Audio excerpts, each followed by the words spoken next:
जय हिंद साथियों, आज हम बात करने वाले हैं 10th क्लास के 3 ऐसे मोस्ट इंपॉर्टेंट क्वेश्चंस की जो कि चैप्टर नंबर 5 से है दोस्तों, एपी से। यह काफ़ी बार बोर्ड एग्जाम में पूछा गया प्रश्न है दोस्तों, इसलिए इसे बड़े ध्यान से इस वीडियो को देखें दोस्तों। एक एक प्रश्न एकदम बेहतरीन तरीके से समझाऊंगा ताकि बोर्ड एग्जाम में अगर आ जाए तो आप अच्छे से कर सके। बिना देर किए आइए स्टार्ट करते हैं। सबसे पहला प्रश्न आपका क्या है दोस्तों, आइए देख लेते हैं हम लोग। सबसे पहला प्रश्न आपका कह रहा है कि how many multiplies of 4 between 10 and 250, यानी 10 और 250 के बीच में 4 से डिवाइड होने वाले यानी 4 से मल्टीपल होने वाले कितने नंबर्स हैं जो 4 के टेबल में कट जाए। तो सबसे पहला 10 और 250 के बीच में आप जानते होंगे सबसे पहला 12 होगा जो 4 के टेबल से कट जाएगा। फिर उसके बाद 4 के टेबल से कटने वाला क्या होगा दोस्तों, 16 होगा जो 4 के टेबल से कट जाए। इसके बाद दोस्तों 20 होगा, फिर इसके बाद 20 के बाद 24 होगा, यानी इसमें 4 ऐड करते चले जाएंगे। तो लास्ट में क्या मिलेगा, 250 से थोड़ा सा नीचे जाना होगा हमें और पता लगाना होगा कि 4 के टेबल से कौन सा कटेगा। तो 248 ऐसा नंबर है, यानी 248 जो 4 के टेबल से कट जाएगा। तो देखा आप लोगों ने, इतना हमने पता लगा लिया। लेकिन हमें क्या पूछा गया है, इसके टर्म्स पूछ रहा है कि टोटल कितने ऐसे टर्म्स होंगे, यानी टोटल संख्याएं बताइए, टोटल नंबर्स बताइए जो 4 के टेबल से कट जाए। तो हम इसके लिए क्या करेंगे दोस्तों, यानी ओवरऑल क्या पूछना चाह रहा है, यन पूछना चाह रहा है। क्या पूछना चाह रहा है, यन।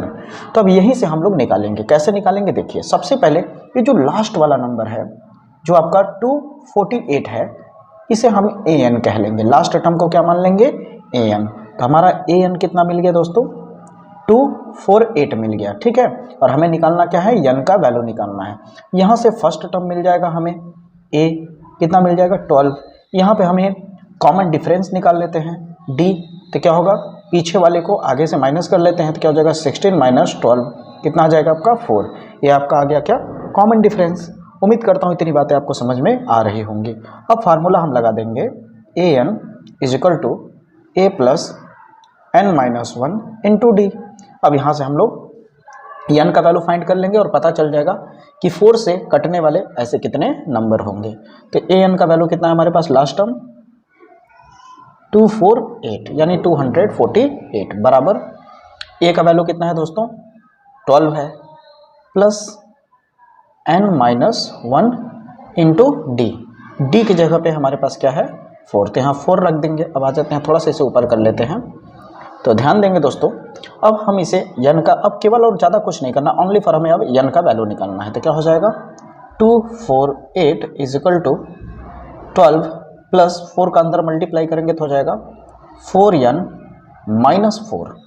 तो हो जाएगा 248, 12 में से 4 माइनस कर देंगे तो बचेगा 8 प्लस 4m। अब यहाँ क्या है 248, अब 8 यहाँ पे है तो बराबर के इस साइड जब ले आओगे तो प्लस में है, सामने कुछ नहीं है तो क्या है प्लस। अगर ये इधर आएगा तो क्या हो जाएगा -8 हो जाएगा, और यहाँ क्या बचा हमारे पास 4m। अब इसके आगे कर देते हैं यहाँ पे हम। तो हमारे पास अब यहाँ पे 248 में से 8 अगर माइनस कर ले तो हमारे पास कितना बचेगा, 240 बच जाएगा। ठीक है दोस्तों, अब हमारे पास क्या बचा, 4n बचा हुआ है।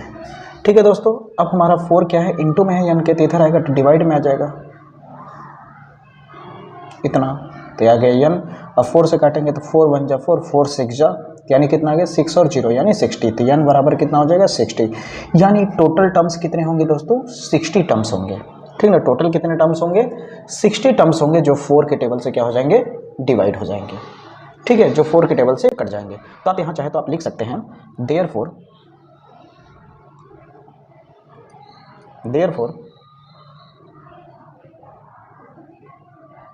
there are 16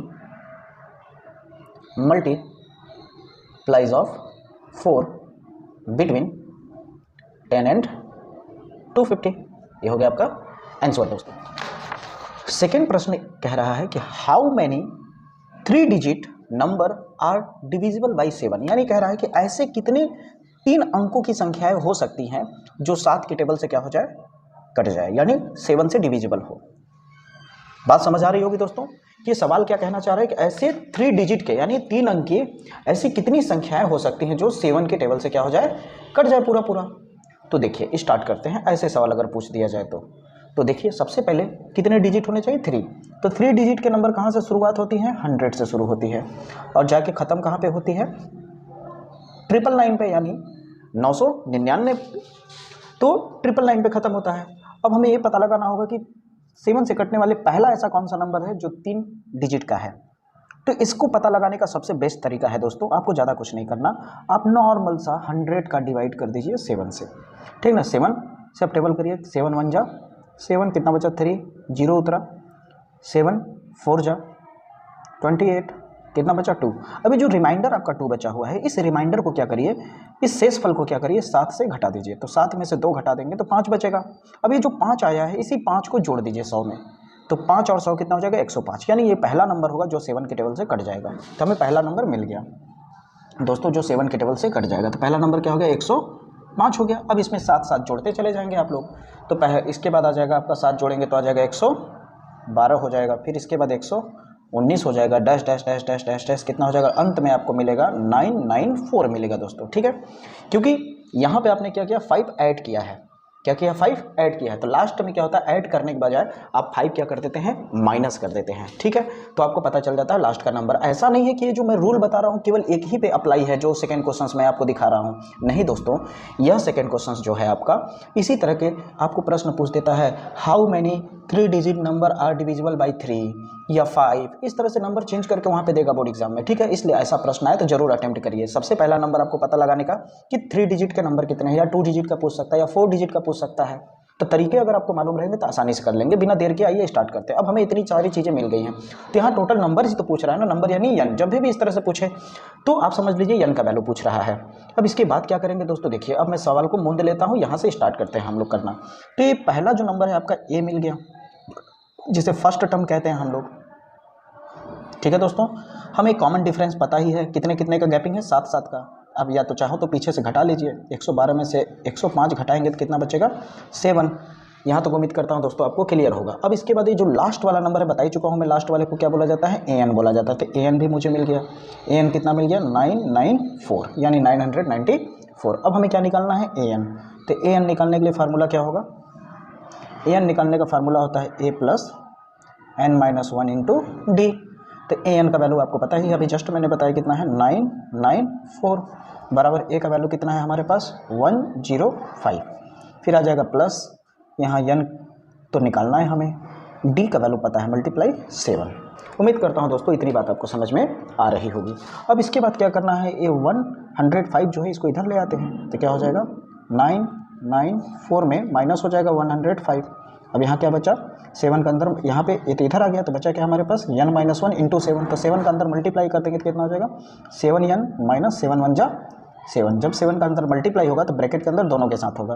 अब इसको माइनस करेंगे तो आ जाएगा आपका 194 में से 105 अगर माइनस करेंगे तो आपका वैल्यू आएगा दोस्तों 889 आ जाएगा, ठीक है, 889 आ जाएगा। और हमारे पास क्या बचा है यहाँ पे, 7n माइनस 7 बचा है, ठीक है दोस्तों। अभी माइनस 7 को इस पर ले आएंगे, यहाँ पे मैं कर देता हूँ इसको, ठीक है दोस्तों। तो हमारे पास कितना है, 889 में क्या कर देंगे, माइनस 7 को जब बराबर के इस साइड लाएंगे, इक्वल के इस साइड लाएंगे, तो माइनस जो है वो क्या हो जाएगा, प्लस में बदल जाएगा। यानी जो माइनस 7 है इधर आके प्लस 7 हो जाएगा, और उधर अब क्या बचा, केवल 7n बचा है। अब इसे जोड़ देते हैं तो आप देख सकते हैं दोस्तों, हमारे पास इसको अगर ऐड करेंगे तो फिर कितना हो जाएगा, 896 हो जाएगा, यानी 896 हो जाएगा दोस्तों। अब हमारे पास 896 बाई इक्वल 7n बचा है। अब क्या करेंगे हम लोग, ये 7 जो इंटू में आपको दिख रहा है इधर ले जाकर डिवाइड में कर देंगे, तो हो जाएगा n इजिकल टू 896 अपॉन 7। अब इसे जब डिवाइड करेंगे तो आपका आंसर आएगा 128 आ जाएगा दोस्तों। यानी टोटल कितने नंबर्स ऐसे हैं जो 7 से डिविजिबल हो जाएंगे, वो 128 टोटल नंबर है जो 3 डिजिट के, जो 7 से क्या हो जाएंगे, डिविजिबल हो जाएंगे दोस्तों। तो यहाँ पे आप लिख देंगे देयरफॉर 100, यहाँ पे लिख देता हूँ, दिख नहीं रहा होगा दोस्तों, थोड़ा ऊपर कर लेता हूँ। तो यहाँ पे आप लिखेंगे कि 128 जो है वो 3 डिजिट्स नंबर्स हैं,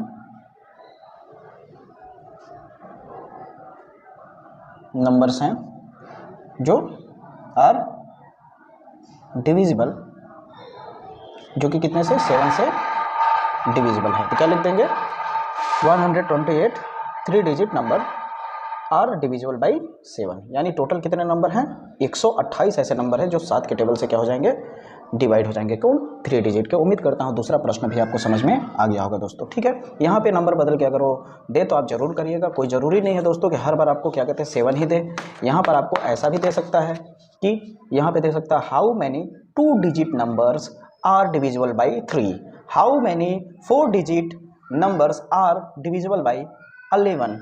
उम्मीद करता हूँ बात आपको समझ में आ रही होगी दोस्तों। तो इस तरह से कुछ भी घुमा सकता है क्वेश्चंस। ठीक है, तो अब आते हैं अपने प्रश्न संख्या तीसरे पे, यानी क्वेश्चन नंबर 3 पे।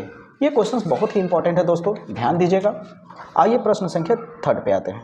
तीसरा क्वेश्चन क्या कह रहा है आप देख सकते हैं। थर्ड क्वेश्चन कह रहा है कि an A P consist of 50 terms, यानी कोई एपी है जिसमें टोटल कितने टर्म्स हैं 50।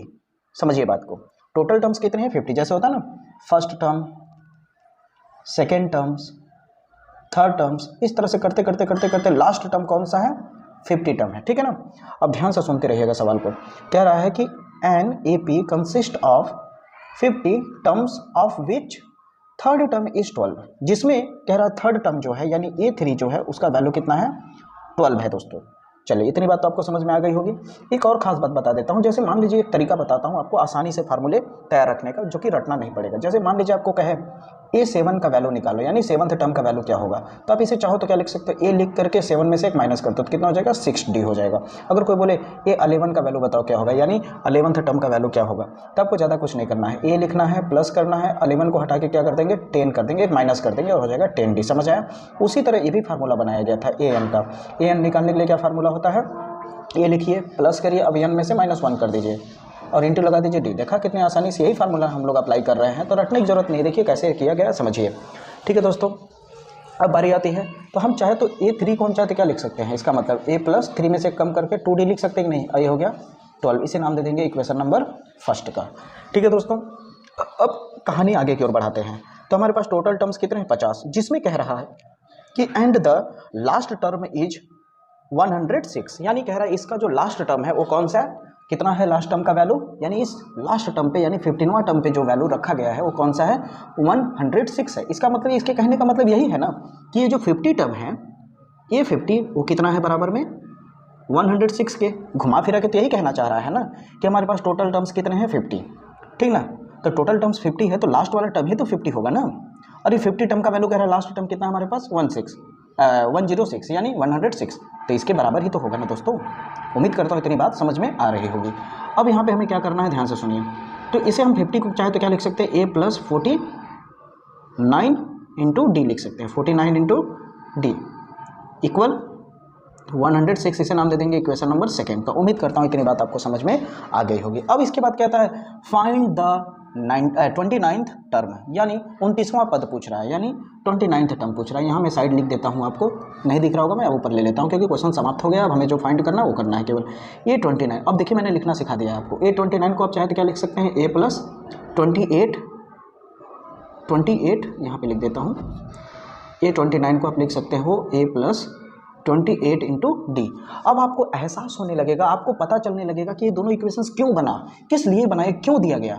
एक तरह का ये माया जाल है, इसमें फंसना नहीं है, समझना है। सबसे पहले सवाल करने का बेहतर तरीका यही होता है दोस्तों कि जो क्वेश्चंस दिया हुआ है उसे बारीकी से आराम से पढ़ें। पढ़ने के बाद उसके बाद उसको देखिए क्या क्या गिवन है, उस गिवन वैल्यूज़ को पहले लिख लीजिए, फिर क्या फाइंड करना है वो पता लगाइए। फाइंड करने के बाद जो फाइंड करने के लिए हमें क्या क्या चाहिए, जैसे यहाँ हमें A29 फाइंड करना है, 29 इजिकल टू होता है A+28 इंटू डी। अब यहाँ A चाहिए और हमें D चाहिए, तभी तो निकल पाएगा 29, और A और D का वैल्यू कहीं दिया ही नहीं है, कोई टर्म्स भी नहीं है कि मैं निकाल लूँ। अब समझ आए, इसलिए यहाँ इक्वेशंस दिया है ताकि इन दोनों इक्वेशंस को सॉल्व करके मैं A और D का वैल्यू निकाल के यहाँ पुटअप कर दूँ। देखा कितनी आसान सवाल है। आइए स्टार्ट करते हैं। तो दोस्तों अब हम इक्वेशन नंबर फर्स्ट और इक्वेशन नंबर सेकंड को क्या कर देंगे, माइनस कर देंगे दोस्तों। तो हम equation number first minus second कर देंगे। तो ये देखिए इक्वल के इस साइड वाला लेफ्ट हैंड है और इक्वल के इस साइड वाला राइट हैंड। इक्वल के इस साइड वाला लेफ्ट हैंड है, इस साइड वाला राइट हैंड। तो लेफ्ट वाला लेफ्ट के साथ माइनस कर देंगे, राइट वाले के सामने माइनस कर देंगे। तो क्या हो जाएगा A+2D minus A+49D equal 12 minus 106। अब माइनस करने के बाद क्या होगा, देखिए ब्रैकेट इसलिए लगाया क्योंकि बीच में माइनस है, तो ब्रैकेट क्या करेगा, अंदर के चिन्ह को बदल देता है इस साइड वाले को। ठीक है, तो ब्रैकेट लगा करना चाहिए आपको। A2D, अभी माइनस का अंदर गुणा करेंगे तो क्या हो जाएगा, ये हो जाएगा -A minus plus minus 49D equal, वैसे माइनस करेंगे आपका तो आ जाएगा माइनस में 94 आ जाएगा दोस्तों। ठीक है, आपका कितना आ जाएगा, माइनस में 94 आ जाएगा। ठीक है, क्योंकि 106 में से 12 घटाएंगे तो इतना ही बचेगा। ठीक है, अब यहाँ से देखिए -A है और ये प्लस में है, तो क्या हो जाएगा, कैंसिल हो जाएगा, क्योंकि घटाओगे तो 0 आ जाएगा। अब यहाँ पे क्या है, 49 है D, और यहाँ क्या है 2D है, तो ये 49D माइनस में है सामने, और ये 2D क्या है सामने, प्लस है। तो प्लस और माइनस माइनस होता है, प्लस माइनस माइनस आदेश दे रहा है घटाने के लिए। तो 49D में से 2D माइनस करेंगे तो कितना बचेगा, 47D, लेकिन बड़े वाले तरफ का चिन्ह लग जाएगा माइनस का, और यहाँ कितना है 94। ठीक है दोस्तों, अब इसके बाद हमें क्या करना है, ध्यान दीजिएगा। अब इसके बाद दोस्तों हम लोग यहाँ पे क्या करेंगे कि देखिए यहाँ माइनस है, ठीक ना, तो माइनस माइनस क्या हो जाएगा, कैंसिल हो जाएगा। अब D इक्वल टू आ जाएगा आपका 94/47, क्योंकि इनटू में है 47 तो नीचे चला जाएगा। अब इसको डिवाइड करेंगे तो 2 बार में कैंसिल हो जाएगा, तो D का वैल्यू कितना मिल गया हमें, D इक्वल टू मिल गया 2। तो हमने कॉमन डिफरेंस निकाल लिया। अब जब D का वैल्यू मिल गया तो इसी D का वैल्यू उठा करके चाहे तो आप इक्वेशन नंबर 1 में पुट कर दीजिए, चाहे तो इक्वेशन नंबर 2 में पुट कर दीजिए, तो A का वैल्यू निकल जाएगा। तो आइए स्टार्ट करते हैं। हम लोग इक्वेशन नंबर 1 में पुटअप कर लेते हैं D के वैल्यू को। ठीक है, तो इक्वेशन नंबर 1 क्या है, तो यहाँ पे लिख देते हैं हम लोग कि putting the value of D in equation number 1, यानी हम लोग इक्वेशन नंबर 1 में क्या कर रहे हैं, D का वैल्यू पुट कर दे रहे हैं। तो इक्वेशन नंबर 1 क्या है हमारे पास, A plus 2 into D, D की जगह पे आप हटा करके क्या रख देंगे, D को यहाँ पे देख सकते हैं आपको, D की जगह हटा करके क्या रख देंगे, हम 2 रख देंगे, और यहाँ पे क्या आ गया दोस्तों, इक्वल में 12, तो कितना हो जाएगा, A प्लस 4 इक्वल 12 हो जाएगा दोस्तों। अब इसके बाद क्या करना है हमें, A इक्वल 12, A प्लस 4 उधर जाके -4 हो जाएगा, तो ओवरऑल आपका A का वैल्यू कितना आ जाएगा, 8। तो आपने फर्स्ट टर्म और D निकाल लिया, और हमको जब 29 टर्म निकालना था अकॉर्डिंग टू क्वेश्चंस, यही निकालना था, तो फार्मूला क्या लिखा था मैंने 29 का, A प्लस 28D। अब इसे सॉल्व करिए, A की जगह कितना रख देंगे, 8 प्लस 28 इंटू D की जगह कितना आ जाएगा, 2। ठीक है, देख सकते हैं दोस्तों, A की जगह पे 8 हो गया, प्लस 28 इंटू D की जगह पे 2 लिख दिया, तो 29 इक्वल 8 प्लस, अब 28 का 2 से मल्टीप्लाई करिए तो कितना हो जाएगा, 2 8 जा 16, तो 6 कैरी गया 1, 5 यानी 56। अब इसे ऐड करिए, तो ऐड करेंगे आ जाएगा दोस्तों 64, देखा 29 है ये, तो आपने 29 टर्म्स निकाल लिया। तो देखा कितनी आसानी से सवाल को सॉल्व किया हम लोगों ने, तीनों सवाल को। उम्मीद करता हूँ आपको वीडियो अच्छा लगा होगा दोस्तों, पसंद आया होगा। अगर वीडियो आपको पसंद आया दोस्तों तो इस वीडियो को अपने दोस्तों तक ज़्यादा से ज़्यादा शेयर करें दोस्तों, ताकि मेरा भी सपोर्ट हो सके और इस तरह के काफ़ी अच्छे अच्छे क्वेश्चंस मैं आपके सामने ला सकूं, ताकि आपको बेहतर मार्क्स मिल सके बोर्ड एग्जाम में। जय हिंद, जय भारत।